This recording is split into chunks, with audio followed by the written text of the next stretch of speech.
afternoon and welcome to the Columbus Metropolitan Club. We're streaming live from the Boathouse here at Confluence Park. My name's Jane Scott, and it's a privilege to serve as the president and CEO of the Columbus Metropolitan Club and to welcome you here today. You know, we just can't get over the sadness of not having you here with us at the Boathouse, but we're very fortunate and happy that you're joining us live streaming, and we're going to have a great program today. The Metropolitan Club is live streaming is presented by the Emergency Fund of the Columbus Foundation in partnership with the Columbus Dispatch and PNC. We really appreciate your support. Thank you very much. We'd like to also thank all of our sponsors in general. This has been a wonderful year, and we appreciate your continued support. We're especially grateful for all of you who have purchased virtual seats throughout the last 9 months. Your contribution has really made it possible for us to continue the conversation through this live stream. Thank you so much. We've discussed a lot of tough topics this year in the last 9 months, but today we're going to look at something that's a much more positive topic. Can't Stop Columbus website says, we envision a city that not only survives the challenges created by this global pandemic, but emerges stronger and more resilient. Stronger because the solutions delivered by Can't Stop Columbus have made a difference in the lives of those most impacted by COVID-19. More resilient because CSC has created a model for a more targeted and efficient approach to delivering solutions to our community's most urgent needs.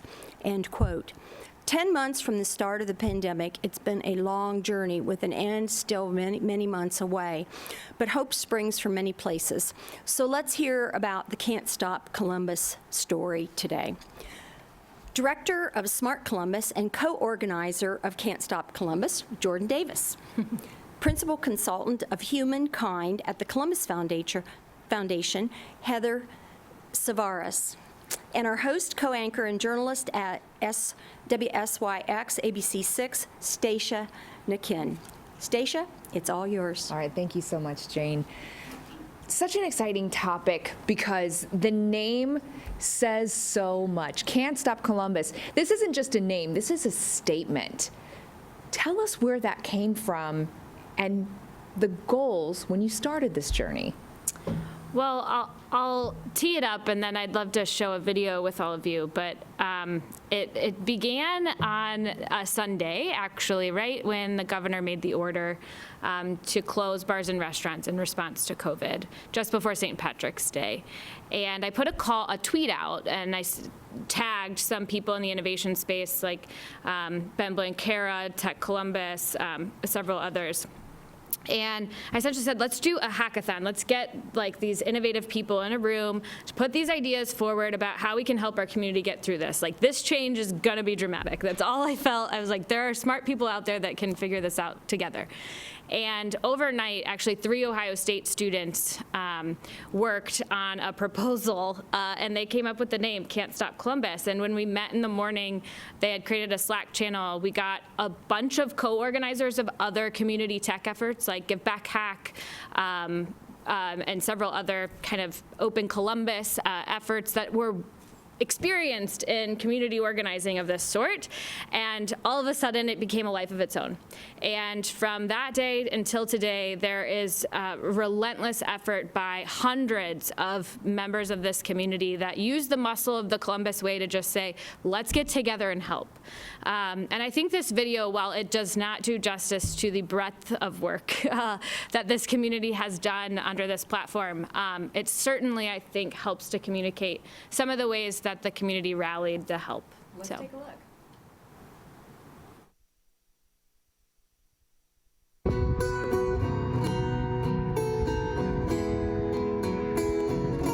Can't Stop Columbus volunteers donated their time to distribute more than 22,000 meals to families in need this year during the height of the COVID shutdown. The meals purchased by Can't Stop Columbus for the We Feed Seabus project help those Hermanos sustain through the pandemic while providing a much-needed service to healthcare workers and vulnerable populations in Columbus. You help bring Fresh Track to life and get it out into the community to serve all those in need. We've served about 20,000 to date, and we couldn't have done it without you. And together we created the Teach Back program that parents and educators use so that way their children and students could teach back what they were able to learn during the middle of this pandemic. Can't Stop Columbus and Cowell help the Columbus City Schools understand the digital divide needs for our students. And they also assisted to ensure that every graduating senior of the class of 2020 had gift boxes representing how we can't stop us. And for the first time in 43 years, we were not able to hold our annual Music and Arts Festival. Can't Stop Columbus was such a lifesaver. They developed a website for us to be able to showcase our exhibitors, and we even had a drive-through food truck fest. Can't Stop CBUS designed a virtual suiting process for us, helping more women in our community get back to work. Come Together Columbus formed at the height of calls for racial justice in the wake of George Floyd's death. We turned to Can't Stop CBUS to help us establish a digital presence, but to also support the Black Excellence rallies that we held at City Hall. And we were so honored to have Gravity Uplifts, a public art project, be made possible by this incredible platform. Curbside Concert was an innovative Can't Stop Columbus initiative that brought us together, that brought music right to the curbside to some of our most vulnerable and most disconnected. We awarded Can't Stop Columbus the 2020 Arts Innovation Award for the powerful impact their programs had on the community. Spirits were lifted, arts access increased, and artists were paid for creating beautiful work that brought us together in this difficult time.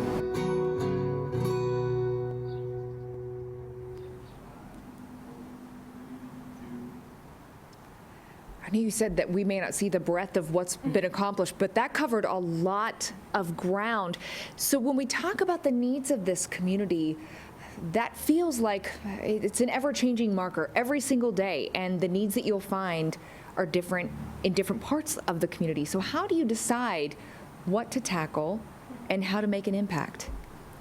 Well, I'll tee up a little bit and then pass it to Heather. So there really weren't boundaries when we started. It was just, we were in crisis mode as a community, and it was all hands on deck. Anything that we could do, any need that existed. And so needs come to the Can't Stop Columbus effort in a few different ways. One is a nonprofit says, hey, raise your hand, like, we need help with this. And the predominant focus was, this is an all virtual community. Many of us never have even met in human form, but it really facilitates a lot of tech development. So for a great example was the Mid-Ohio Food Collective. They wanted to be able to take pre-orders for food. So early on they said, hey, we have this idea for an app, we've done a lot of work, we just need to get it up and running. So we had a whole team of developers organized, develop project management process, and support the food bank in bringing this project to life. And now they've been able to do 20,000, some people have been able to use that platform because of the early tech work. So that's one way, and there's a lot. We've probably supported about 35 different organizations with direct response for that. Then there were kind of crowdsourced ideas. So, we've had probably 1,700 people log on to this Slack channel platform, 700 active, volunteers, but people will say, hey, I'm observing a shortage of PPE. Like, we need to organize and mobilize to do this. So we had small businesses coming, 3D printing masks. They've given over 12,000 different masks to the community.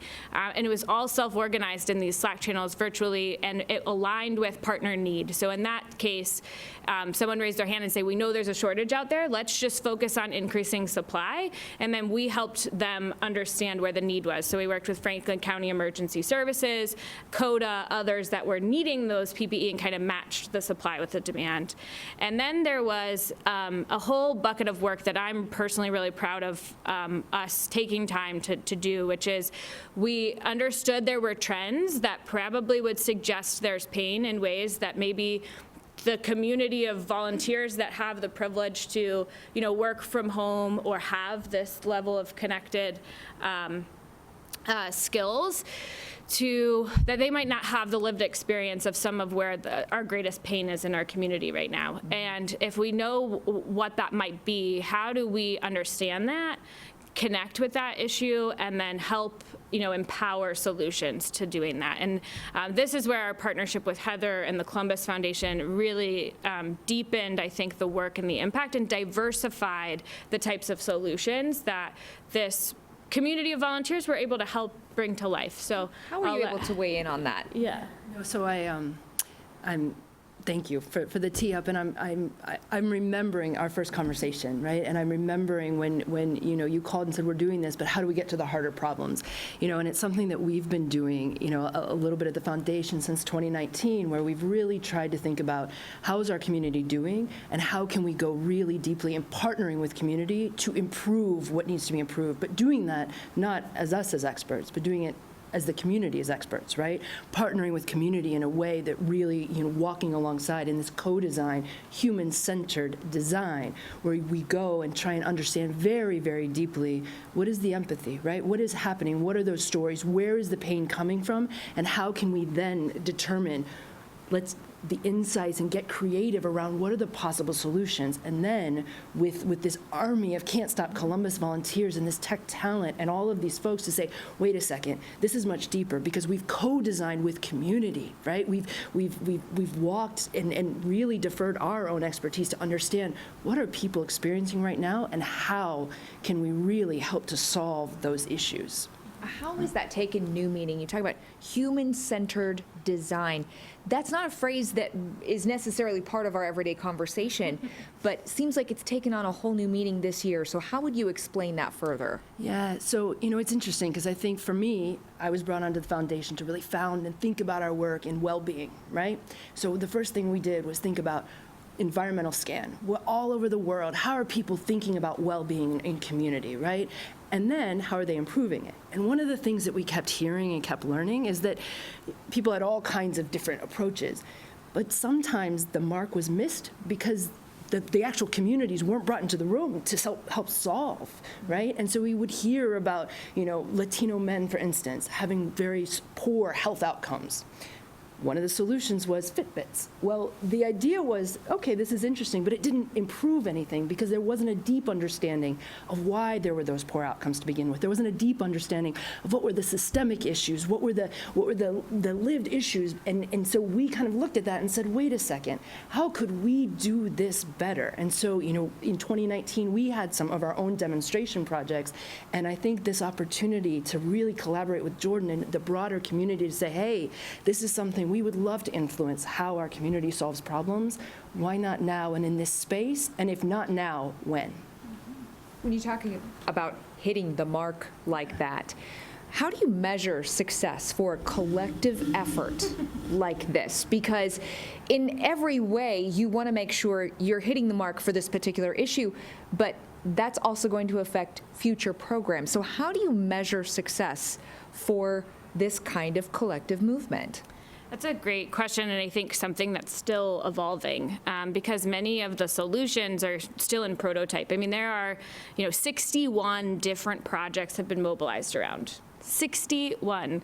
And it's not just like one person had an idea. I mean, there's like multiple people spending their evenings, weekends, and in many regards daytime, or donating their employees' time to trying to figure out how to pursue these challenges. And so one way of impact is simple measurement. Sherry Cheney-Jones and Measurement Resource Group volunteered and pro bono gave services to help build frameworks for the projects to really be impact oriented. We also stood up kind of a program management team. Derek DeHart, Ben Blanquera, Josh Harrison, so many others, Dave Unger, helped really work across all of the different projects to create project measurement, essentially, to make sure that we were getting feedback loops that helped pivot the projects to be more successful. But I think it comes back to, like, are we actually serving a need? And like with the first, design sprint, we prototyped through this effort, and now we've done, 7 or 8 at this point this year, just on this like deeper empathy work, but was a call call that we got from Council President Hardin, which he called me one day and he said, hey, I'm really worried about our senior citizens in the community. The rec centers have closed. This is their place for gathering, and I feel like they're missing that social connection, and they're probably not as digitally savvy to be able to, have Zoom, Zoom hangouts, right, with their girls. So, and he was like, maybe we should create a call bank. And I was like, okay, that's interesting, but I really want to better understand why there might be a sense of loneliness. And so we did a design sprint, and if you want to kind of talk about the insights that we learned, and there's 2 projects that actually were created out of that I think have been very impactful, but on 2 totally different measurement planes. So I don't know. Yeah, no, I'm happy to talk about that, and I think it was this idea of, okay, how do we talk to a whole bunch of seniors, and in over the weekend to really understand what's happening right now, right? It was very early in the pandemic. It was very early in the lockdown. And, we said, okay, let's try and deeply understand how they're feeling, right? And what the problems are that they're experiencing. And 2 things I think really came up. The first one was interesting because it was almost, we kept hearing from grandparents, and they're like, we're talking to our grandkids and we get to play with them a little bit, and we kind of laugh, but then we're like, oh, should we be laughing in this moment, right? Should we have levity when there's so much despair? And it made us really wonder about this joy, right? Because it was like, are you allowed to have joy in this moment? And we all need joy, right? A little bit. And how can you cultivate that, and how can you also send that, right, in a way? And so I'll give you the other insight, and then both of the projects. But the other insight was around this purpose and meaning and contribution, right? That elders, we all need, frankly, right? But especially in this moment when you've been disconnected from maybe your volunteer work, or maybe, just going to the rec center, whatever it is. And so what are the ways that we might infuse that or bring that back and really center on purpose and meaning and contribution? And so out of those kind of 2 insights, we came up with the first being Curbside Concerts, this idea of sending joy to someone, using the amazing musical talent here in Columbus to show up on your doorstep and literally sing, but having someone can send that to you, right? And that's the powerful part of it. Like, just getting a concert at your curbside is cool. Like, I want a concert, right? Like, why wouldn't you? Right. But the fact that it was a gesture of love, right? So just a personal story, my father turned 60, and we were planning this bucket list trip to go to New York to see Billy Joel. Him and I, it's our favorite artist together. And we'd been planning this plan, and we had to cancel because of COVID. But I was able to send him a curbside concert then, and the artist sang all Billy Joel. But it was the emotion of that moment that we weren't able to have in person, but that gesture of love. And that, I think, they still talk about it. I mean, they still talk about it. It's the highlight of their pandemic, and we were able to give that to 750 families. And I think that's pretty amazing. Yeah, yes. And on the other side, what we realized very quickly about elders is we heard about these calls, right? Because everyone was making calls, in your church or your synagogue or whatever. Everybody had the list of who are the elders in the community that we can call to check on. And what we kept hearing is those calls only lasted so long, right? Do you have food? Do you have your medicine? Are you okay, right? And we heard from the volunteers, and we also heard from the elders. They were like, well, I mean, it was a nice call, but it was a pretty perfunctory. Pretty basic. Right, exactly, right? And then we started to really unpack, well, wait a second, like, is there a way you could have a more meaningful conversation? Because everyone wanted to help, right? Like, there were a lot of people who wanted to connect. And what we realized very quickly in the cases of these elders, they've lived entire lives. They can actually contextualize this pandemic in ways that younger people just can't. So what if we make them helpers, right? Like, how could we reframe that so that they can help teach us, right, younger people, how we might contextualize this? And so we came up with the Connect Us stories, where they would share their lives, they would share their stories of adversity, they would share how they've overcome things, so that it would, number one, for the volunteers, and I will tell you, I made many of those phone calls and would be in tears, doing them, right? But it was just, it gave such connection and such meaning to, I think, to all of us who are involved, right? And how you can make those stories matter so much in this moment. So, And they're being archived at Yes. the Columbus Library and the Columbus Archives, so for local history, because they're telling stories of, them combating, segregation and getting through that, or different rights movements that different populations have experienced and hardship in their lives. And so those are like, you're not doing as much quantity, but you're doing really deep qualitative impact. And so I think that this example, I think, shows the breadth of measurement and impact. How do you make sure that that impact is focused? Because if you're talking about 61 projects over 12 areas, it seems like it could be very easy to get spread thin very quickly. So how do you make sure that that impact is meaningful? Well, you first want to say, we all have to kind of step back and say, could any other community have done this? And it's not me, it's not Heather, it's not any of us individuals, it's just the spirit of this community. Like, we just knew that when this happened, we come together. That's what we do. We work together. And we focus on how to help. And so that Columbus way, I think, came to life in a totally new dimension through this work. And through that, there was these autonomous kind of efforts. Like, there are many communities within this virtual space where I couldn't even do justice telling the story, because, there's still, there's this amazing story of, we did a design sprint with CCAD and Star House, focused on the caseworkers, so the individuals helping homeless youth kind of navigate through their lives, and the mental health of those care workers. And one of the things that came out of the insights was they really missed hugging and caring for those youth that they have such a relationship with. And so these individuals were like, well, we need to figure out how to virtually hug people. So they've developed a remote Hugs app where you can send a hug and you can touch it simultaneously, and there's a vibration that happens across the two phones simultaneously. You think of it and you're like, oh, that's kind of trivial, but when you do it, it like brings tears, you get a lump in your throat, because you're like, that human connection. And they brought that to life. That team has gone through Rev 1's, startup camp. They went through Give Back Hacks, Social Enterprise Accelerator, and there's a whole team self-organizing. So it's not just a command and control model. It's like this new power model where everybody is kind of managing, but we're learning across the projects, which is really cool. Like, there's a community of how do we better manage volunteers? How do we better connect with our partners? So I love that aspect of it, that it's not about how do the co-organizing team manage it. It's just how do we facilitate more people being as wildly successful as possible, Yeah, I would almost add this idea of process, right? Like, process is not a fun thing to talk about, right? But I would say it is this process, right? And it is the way this has been organized, so that I think people really feel like, I care about this issue. Oh, look, I can find others who care, who can help, who have these skills. So, I think I'm impressed by the process of Can't Stop Columbus and the way that those partnerships have been created and the platforms are there to really enable people to contribute, I think, in ways that are deeply meaningful to them, but then also hopefully to the community as well, if we've done it right. Well, and you're right, this community is special. And I love that you went forward with this effort knowing people are going to come together. They just will, because that's what we do here. But I imagine you've learned a lot in the process, too, about this community.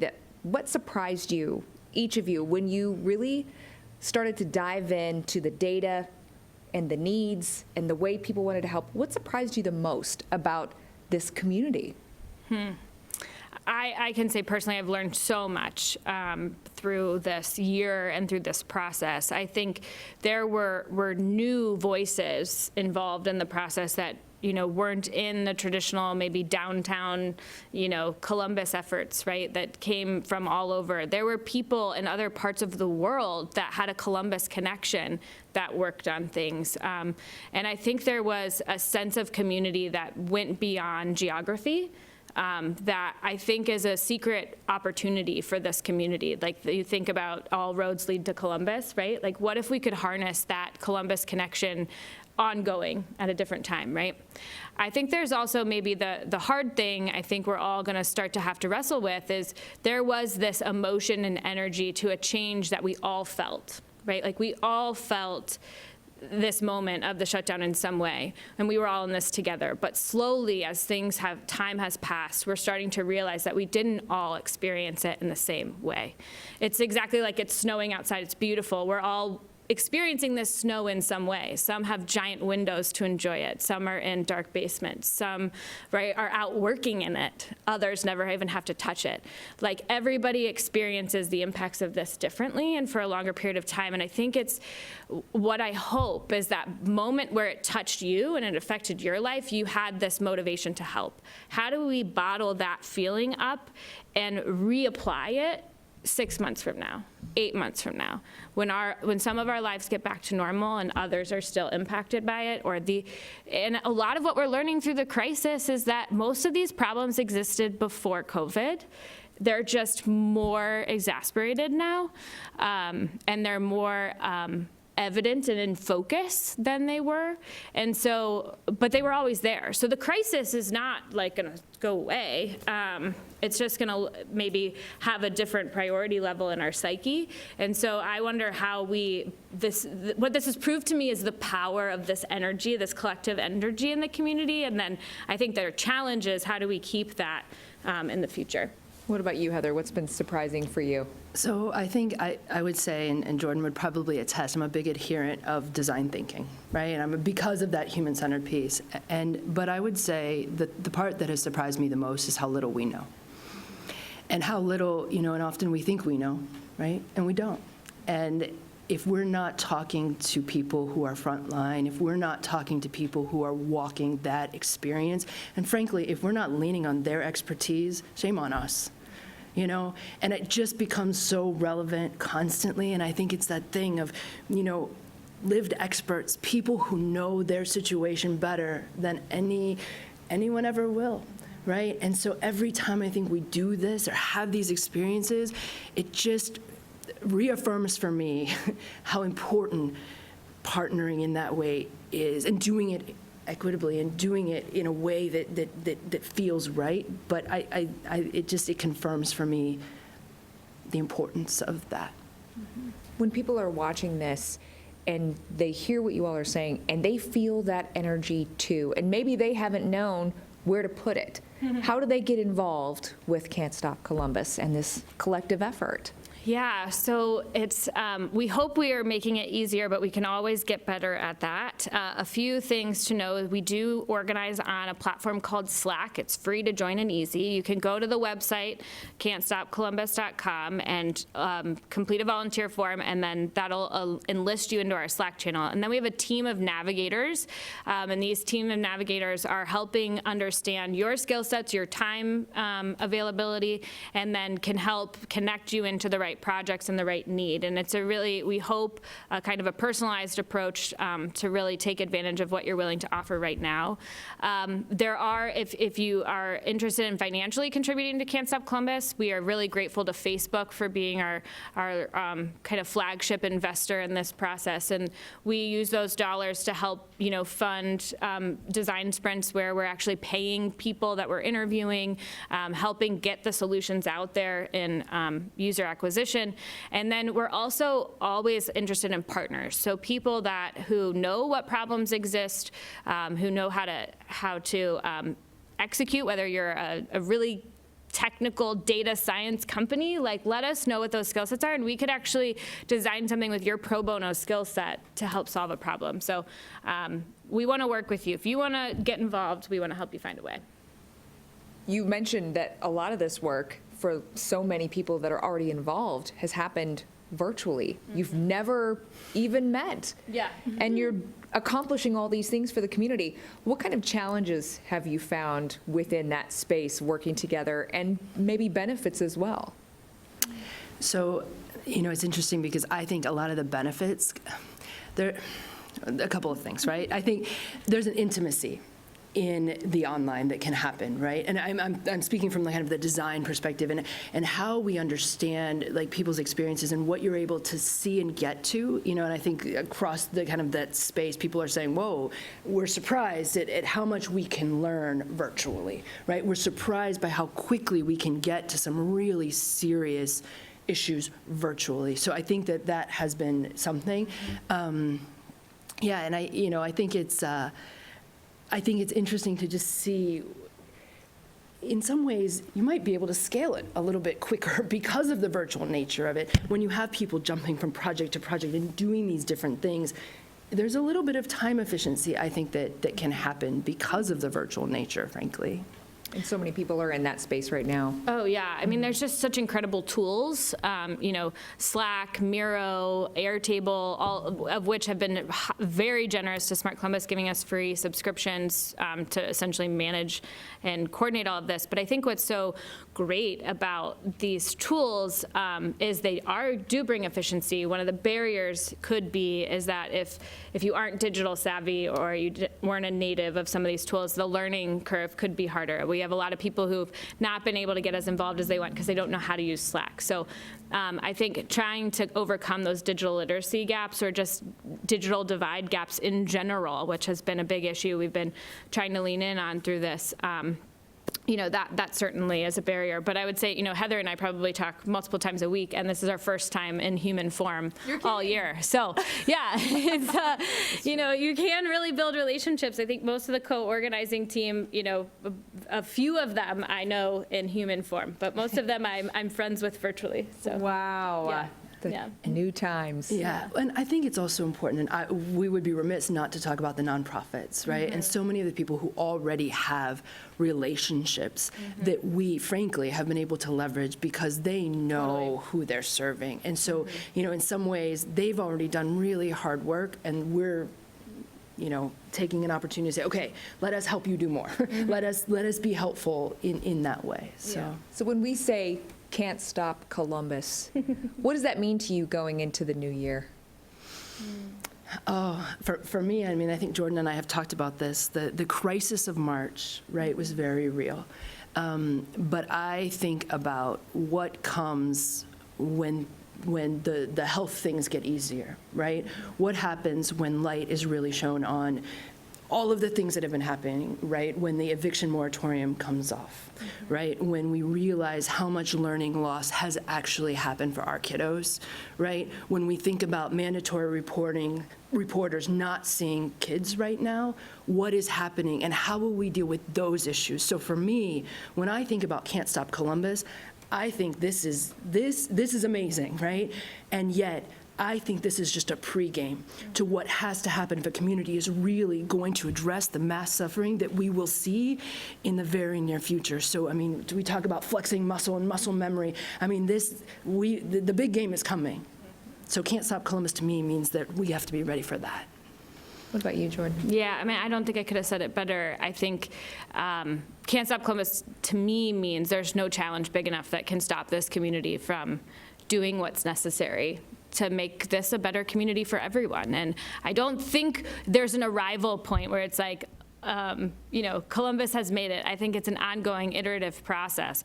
But I hope that this effort and this community platform at least suggests that every single person that wakes up in this city has a role to play. And we hope that this makes it easier for some. It won't obviously facilitate everyone's ability to help and support and move us in that direction, but I think the mantra of Can't Stop Columbus is something we should all think about, of what my role is in ensuring that Columbus it doesn't stop, that nothing's in our way from moving forward. It's an empowering message, for sure. We want to move to questions from our audience in just a few minutes. We hope to have some live audience questions, from our live folks. They're online, and we're going to have some questions from the live stream, of course. But I want to ask you, I saw this quote from you, Jordan. Leave your selfish interests at the door, bring your community interests to the table. Why is that such an important statement for this moment? So it's a statement that I came to learn about from my work with the Columbus Partnership, and it's something that I really believe is very appropriate in every community setting, which is when you're doing community work, it's not about the business benefit or the PR benefit or the marketing benefit. I think we have to kind of think about what is right for the community. And if we can get more oriented around this human-centered design, around the end user, around the impact, and it's a culture shift in a lot of rooms, in a lot of places. And I think with my work at Smart Columbus, at the foundation, I think this is a place that we can go as a community where we are very focused on, let's really empathize and understand and create space for other people to be involved in the solutioning process. And so I think even if it's not you that gets called on, right? It's about, well, are we doing the best thing for the community? Even if it's not in my personal best interests, that I wasn't the one selected, or I wasn't the one to get credit, or I wasn't the one to do that. I think this idea that we're focused on what's the right thing for the community, and let's do everything that it's gonna take to deliver on that, I think is a mindset of abundance where we all have a role to play again, you know? You must see that quite a bit with the Columbus Foundation, where people have that vision, they know what they want to do something, they're not sure how. How do you empower people, and especially right now, when in so many ways we can feel disconnected? Yeah, so I think so much of it is about lifting up the stories, right, of people who are experiencing, frontline things. And I think it's really about, how do you solve for disconnectedness? How can we learn about one another? How can we understand the similarities, frankly, of our human journey? And how can we make sure that we're not that different, and we need to, understand that but be connected. And so I think it's really our responsibility to lift that up. It's a very important message. Of course, it is CMC's tradition to take audience questions. Since we don't have a live audience here with us, we want to connect with the folks who are watching online, of course. And we have Lanny Cuthbert of CMC curating questions for us from the live stream audience. So we hope that folks will keep their questions coming. What do you have for us? Stacia. Kathleen Fox asks, many young people in our community are not engaged, and they may not have access to learning tech skills. Does Can't Stop Columbus have plans to engage underrepresented youth so they can learn tech skills and bring them to Can't Stop Columbus? Great question. I actually think that's a really honest identification of a gap in our community, that especially when we're in an all virtual, predominantly virtual world where a lot of people are getting lost in the shadows. We've really been helping a partner with Columbus City Schools. That's been our top priority to date. Predominantly working with them from a data science perspective, understanding the digital divide and where disengagement is occurring, and the patterns that might correlate to why.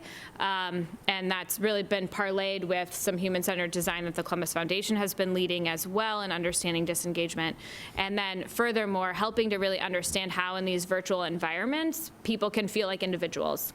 And so we've been focused with the schools. I think this idea of how do we assist with digital literacy and make sure that people have the skill sets, I think that's a phenomenal place in a good direction, and maybe something, a new opportunity for a project. Yeah, and maybe just to piggyback a little bit to Jordan's point about working with Columbus City Schools, it has been very important to us in our collaborative work and also in the foundation work that we are partnering with young people. Actually, we are partnering with the students. The students they become co-designers with us. They are the ones telling us, what their experiences are like, so that we can then get to better solutions. And so, not that it's a formal tech program, but it is something that I think they're learning design skills, and frankly, I think they have better design skills than I do, right? Just intuitively, and we're paying them in that work. That is also very important for us from an equity standpoint. We're paying them to bring their expertise to the table, to show up in those Zoom meetings, to really tell us what are we getting right and what aren't we getting right, so that we can go back, and say, let's do this better as a community. And I would say we have used tech training programs that are short-term certificate training programs. We've found spaces for them to work on the teams and be mentored by more advanced, technical programmers that might be leading the efforts. So we've done 2 projects like that, where they've been able to take on projects like that. That's great. Steve Swift asks, is Can't Stop Columbus collaborating with other either Ohio or outside Ohio cities or towns that could help leverage the strength and reach of your program? Hi, Steve. We thought about that a lot at the beginning. We were like, we could just change this to Can't Stop Us and take it and, chapterize it and take it to a bunch of cities. But we really felt like the passion and the energy within this community needed to just double down on our own community. And that said, we have had several projects that have been replicated. So one of the first projects that was launched was called Support Columbus Eats. It was a crowdsourced site that allowed people to log in when restaurants were open and who delivered for them, because there were all these apps. You didn't know how to do anything at that point in time. And so that was actually replicated in 8 different cities. And so there are, Dayton actually stood up a similar effort, and we helped them get started. So we've been sharing as much as we can, but it's not been a top priority. This is a question actually for me. How do you decide what to prioritize with so many needs and wants and so many issues? Do you want to go? Sure, I can tee us off.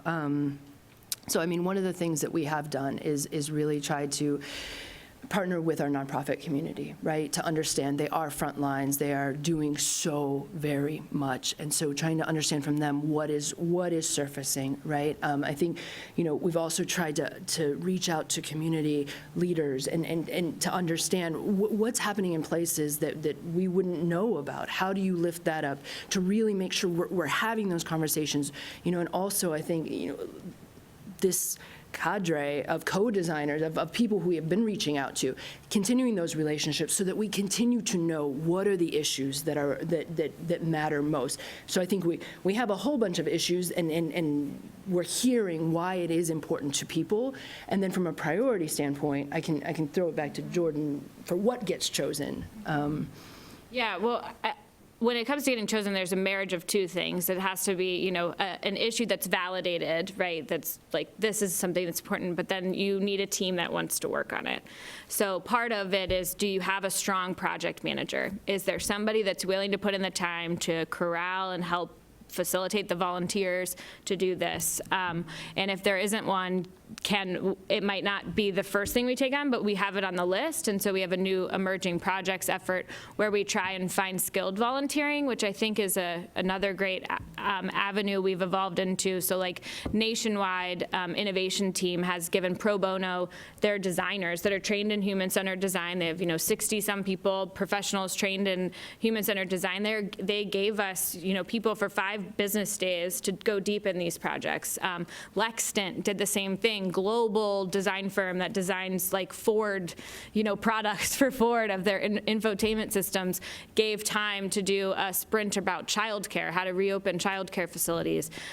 Grange Insurance is donating staff time for volunteer talent to help Dress for Success realize a virtual suiting process so that those women who are in the interview process don't have to physically go into the store. So I do think there's a little bit of a marriage between urgency and priority. Even if it's still a priority, we might need to take a little bit more time to make sure we have the right team to implement. We're so fortunate to live in a community that is so diverse. How are you making sure that you are meeting needs for the diversity that exists within our community, and also that the team working on those projects also reflect the diversity of our community?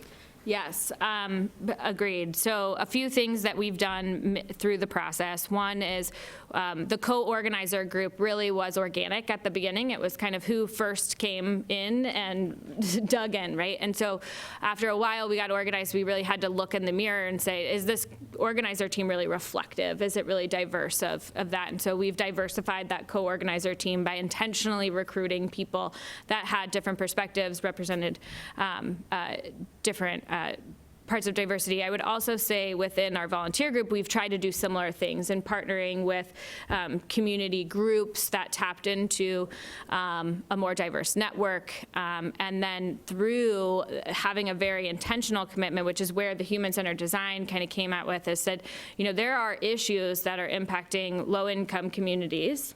and communities of color that are not being adequately represented in the crowdsourced feed of ideas. And that was an early call out, I think, to reflecting on, and prior to June, and really thinking about how do we do that. And so we acknowledged that technology was a barrier, and the role of an essential worker didn't provide them the extra time to lead in and have their voices heard of, hey, this is an issue.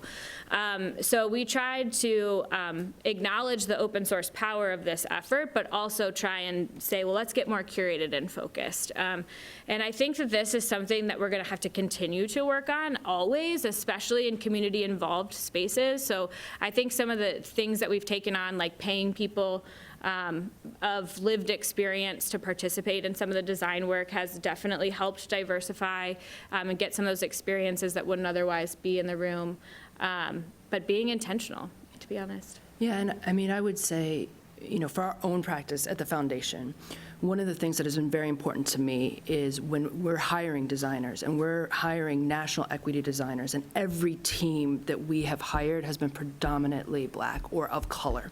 And that has been incredibly important because the issues that we were working on, they impact communities of color, African American communities here.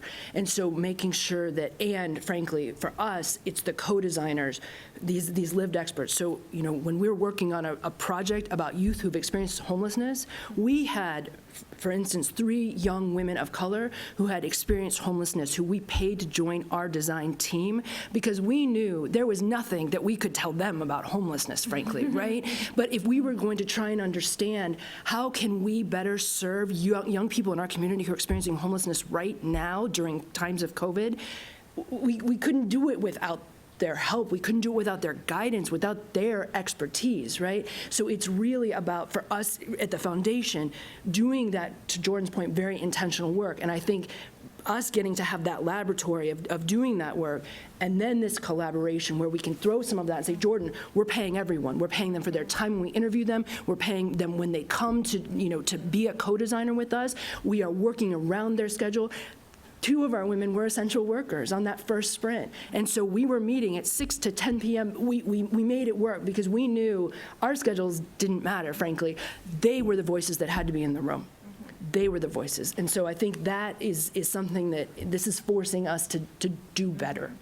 I think also just in the wake of George Floyd's death, there was a big question of, do we take on projects that support the Black Lives Matter movement? Is it just about COVID? And I think there was an overwhelming agreement that this is just as much of a crisis, and this, if not more, and we need to help the community solve for this. And so that's where we've gotten involved in helping projects stand up that are fighting for racial justice, that are creating accountability scores around equity commitments that are being made in the community. So I think there is an acknowledgement that these issues are real and they're confronting our community, and we have to organize. We have another online question. Again, Kathleen Fox. We saw after 9/11 that communities came together, but it wasn't sustained. How will Can't Stop Columbus sustain this amazing program in the future years when the immediate and evident pain has passed? Kathleen, you are right on the money. It kind of gets to one of the pieces I mentioned earlier of how do we bottle that initial energy and momentum up in the long term. I think it is human nature. We can only take on so much. Our lives get back into balance and things start to fall off the priority list or in the priorities of the ways that we use our mind space. So I think one of the biggest challenges will be continuing to honestly sell the urgency of the problem. That will be it's hard to communicate messages today without having a big platform and a lot of resources. And so I think that will be a challenge, but an important thing to do. The second will be, I think, a lot heavier effort on curation. So if we can be more selective with making sure the projects are really identified early on, and then really curating that team to make sure we're matching people with the right commitments, I think we'll have to be more focused on the recruitment effort and the onboarding for teams. And one thing I would say is that the crisis will inevitably pass, right? But I think what doesn't pass is people's need to belong. People's need to contribute. People's need to have purpose and meaning. And I feel like so many of the volunteers have found that in this opportunity. And so for me, I think the magic is, how do you keep giving people that opportunity, right? And so I think this vehicle that, and Jordan and I have talked about this, it's not like you have to fill out an application or do a video interview or have 7 people, no, this is, I want to help, just show me the way. And this is showing people the way, and I think there's real merit and promise in hopefully the sustainability of that part. Yeah.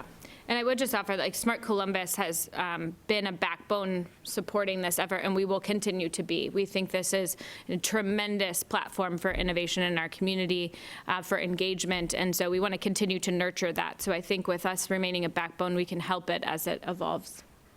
So when you look at 2021, what is the big goal for Can't Stop Columbus? I think that it's seen as essential. I think in 2021, I hope that the sense of belonging, the sense of purpose of all the people that contributed can feel a place in those milestones that I hope we get to. Those moments where we can take masks off, the moments where our schools are reopened, and we have moments where there are bright spots that we can say, if not for these contributions, that didn't achieve. And I hope that we feel a few of those next year. But I do also hope that there are still a lot of heads down, a lot of hard workers out there working on these issues too. What about you, Heather? I think for 2021, for me, it's continuing to get better at the work, continuing to get better at understanding community, at partnering. It really, I feel like to Jordan, I mean, it's amazing, right? The list of accomplishments, and yet I feel like it's only scratched the surface. So how do you use this and channel it and harness it to touch more people and to engage more people? That, to me, I think would be an amazing 2021, and no masks. No masks. Why do you feel like Columbus in particular is built for this moment as a community? I mean, I go back to the spirit of collaboration. I think there is a willingness in this community to go arm in arm and partner. Yeah, same. I know we're at time, yeah. Wonderful. I heard lots of words there. Connecting, meaning, center on purpose and meaning, reframing questions, amazing resources, a spirit of the community that's come together, and the Columbus Way in a totally new dimension. Wouldn't it be cool if that dimension just lasts? I love what you all are saying. And I want the Hug app. How do I get the Hug app? Everybody should have a Hug app underneath Remote their Christmas hugs tree. is what it's called. Remote hugs, great. Well, I hope everyone out there found today's forum as inspiring as I did, and we hope that you'll share it with other people, because this is a nice thing to share on Facebook or pass around or share the link. For the next 2 Wednesdays, Columbus Metropolitan Club will be taking a break, but at noon during the holidays, we have a holiday package. We're sharing some encore forums that also are very inspiring, and they will be via live stream at noon on Wednesdays, just like our regular forums, across our other broadcast outlets. And we hope you'll tune in and make this a part of your holiday season. We look forward to seeing you back with us for the live stream on January 6th, 2021, with Dr. Bill Lafayette's 20th Annual Blue Chip Economic Forecast. So thank you to our live stream partners, support from the Emergency Fund of the Columbus Foundation, and in partnership with the Columbus Dispatch and PNC. Thanks to all of our virtual seat patrons. Thanks to all of you who are watching. And a special thank you to our speakers, Jordan Davis, Heather Tsavaris, Stacia Naquin, and thanks to all of you who have continued to support the Columbus Metropolitan Club during this last 9 months. We wish you well, happy holidays, and happy 2021.